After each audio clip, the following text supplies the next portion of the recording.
Hey guys, welcome back to another episode of the Polaris Adventure. In this episode, we hook into a decent sized sailfish and we hit land for the first time in 40 days. Yes, that's right, we reached Barbados. So stay tuned, we get some sneaky snorkeling in and make way again for our last stop in the BVRs.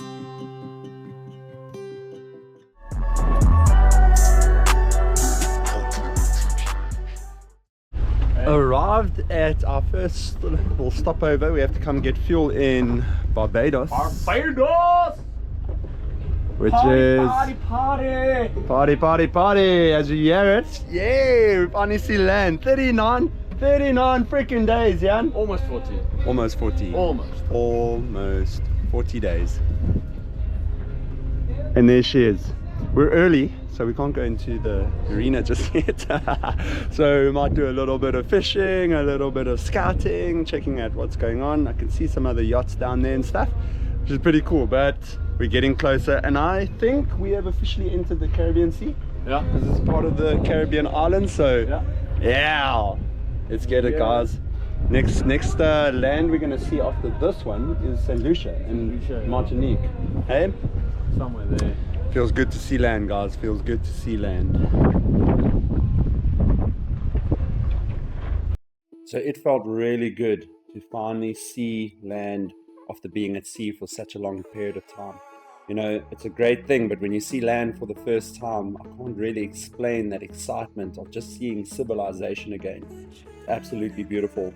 Barbados was an interesting stop. It was a really quick one. We just came in to get a bit of fuel, and we managed to get a bit of a snorkel in, which you'll see later, and start getting those island vibes going.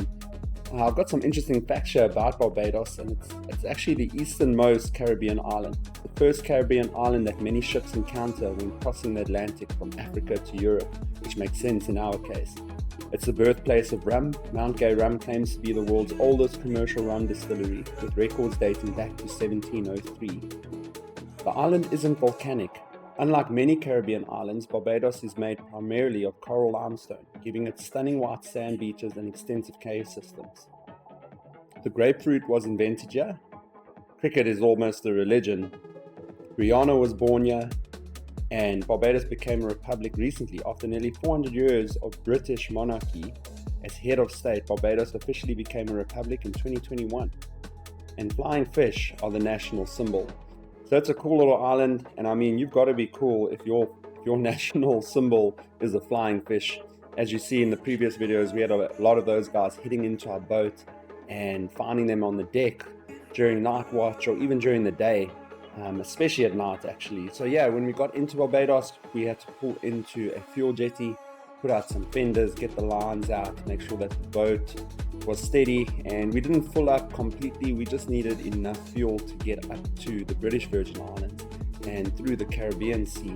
So that's what we were doing here, and it was the first time we had lines out and fenders out in a long time. You know, most boaters go about getting lines and fenders out on a regular occurrence, but when you're crossing the oceans, it's not something you do all the time. So it felt good to be getting some line work in. From here, we decided to have a scope around and get into the water. And it was actually beautiful. Even though we got a bit of time, we probably got about 40 minutes, close to an hour of swimming in, and it was absolutely beautiful.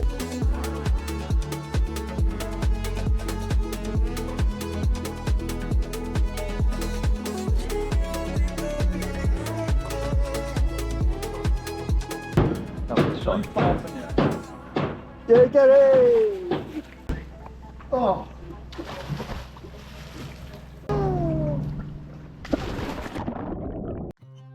So yeah, getting in the water in Barbados was truly amazing. There was a couple of tropical fish around the docks, little tangs. There was even a yellow tang, some angelfish, lots of sergeant majors. We even had a little sea snake.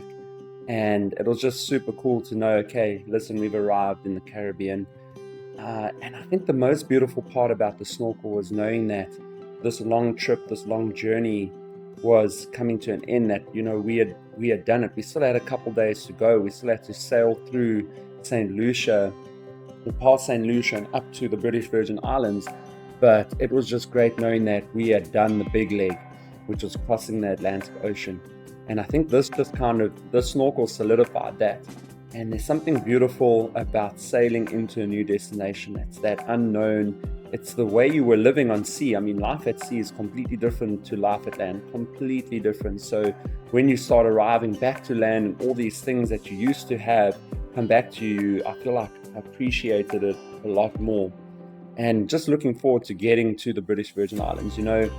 I hopped on this delivery as just a day skipper. I only had a day skipper qualification, no offshore qualification or anything like that. And I'm looking to arrive in the British Virgin Islands to try and find work for B&R for the next season and, network with some people and just find out how it works on the other side of the world. So it felt good to be getting to this stage or this part of the journey. We put in a lot of work and a lot of sacrifice between leaving our jobs, the business at home, and our whole life before this to now know that the world we're stepping into is a beautiful place. It's a great, great, great thing, full of amazing opportunities. And if I could have days like these more often, just swimming under the boat with a couple of friends, having a good time, or even working out in charter, being on the boat in general, being able to just snorkel, dive off the boat, go and explore the underwater world, I'll be super, super happy. And I just took in this moment to realize it's starting to come together. There's still a lot of work to do, but it's starting to come together. We found this little piece of old net or whatever it was underneath the dock, and the fish just loved gravitating around it. And I thought this was pretty cool. We spent quite a lot of time around here looking at all the different fish coming into it, and it was just cool. It made me think about what kind of dives are we going to have coming up. If this is what we're getting from a little dock where we're just refueling for 40 minutes, what is it going to be like when we hit a proper reef out here in the Caribbean? So I was looking forward to that and couldn't wait for that moment. But for now, just taking in a bit of a dive session, taking it all in.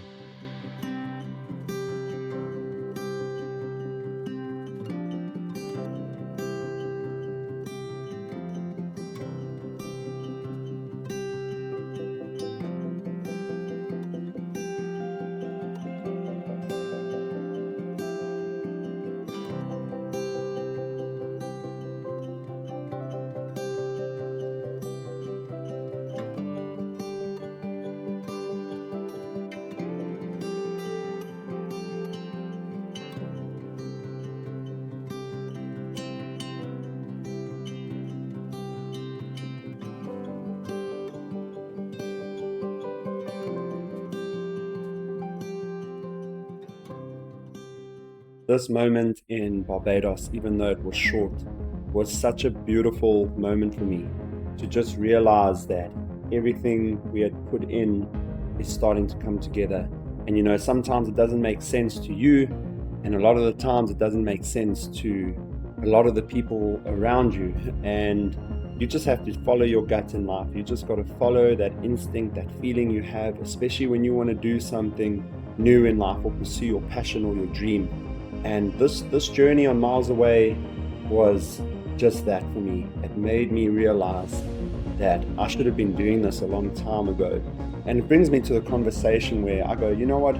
I appreciate what I did in what I call my previous life and what I was doing before to really value and appreciate what we're doing now and know that this industry and what we're getting into is right up B&R's alley. So I could not wait to see what's around the corner. And that's the beautiful thing about this. You almost don't know what it's like around the corner. It's not like when you go to work and you're working the 9 to 5 and you kind of know what every day is going to be like. This is the wild, the unknown, and the beauty of sailing. And for those interested in the ocean and boats, sailing in general, and exploring and travel, I would say hop on a boat and do one of these trips sometime. You won't regret it. Not fish, catch. Yes. Catching and fishing. Two different sports. One enjoyable, other one very, very, very disappointing. I never knew that. I never knew that this was fishing. I didn't know, honestly. And if I knew that, I wouldn't have stuck the line out so far.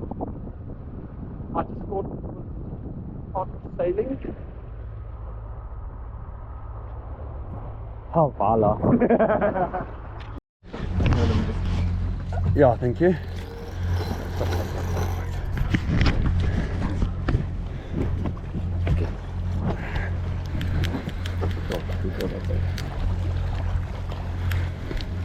We're on here with some skipjack. You want to go through so long, Chris?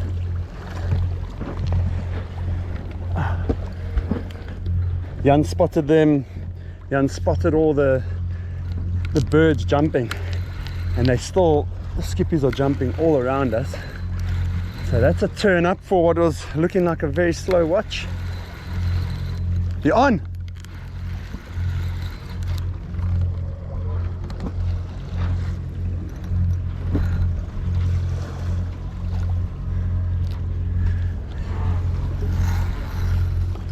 Oh, I've got to work around the boat. Got to work around. Nice.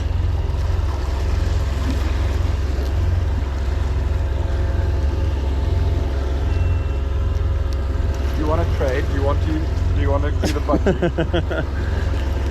Yes, like. What do you prefer, Matt? Well, this is quite fun. Nice spot. That looks fun too. Please keep that fish. Yeah. Got 8 today. Yes.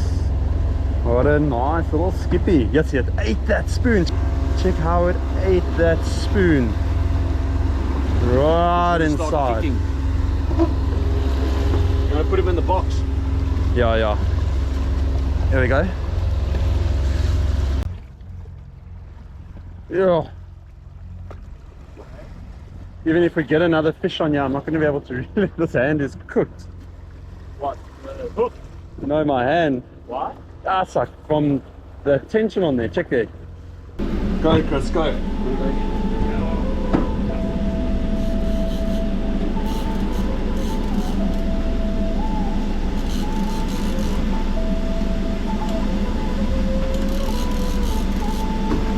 So we managed to hook into something that many people refer to as a fish of a lifetime. And to get a sailfish on this crossing was absolutely insane. First the marlin, then all the mahi madness, the tuna, and to top it off, as we're coming towards the end of our trip, landing a sailfish was just the cherry on top of it all. Absolutely beautiful. It took all 3 of us to get the sailie in. It had a lot of energy in the beginning of the fight, and we managed to tire it out quite nicely. You just have to be careful with the bill of a sailfish.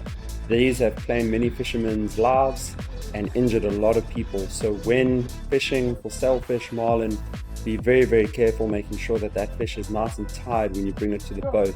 You don't want to have a fish that's full of energy and a sword-like feature on the top of their nose, which is almost designed to cut you up or go through you. So be very careful when you bring them up.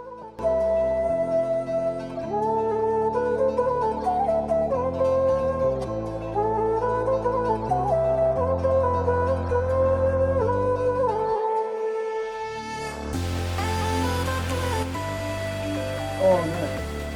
Come on, guys. Come back, come back, come back. Oh. Down, down.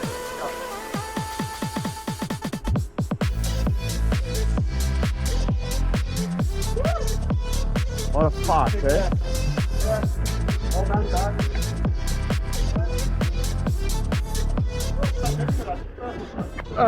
Few more, please. Well done. Sally, hey? Yeah. Nice selfish. I need a shower.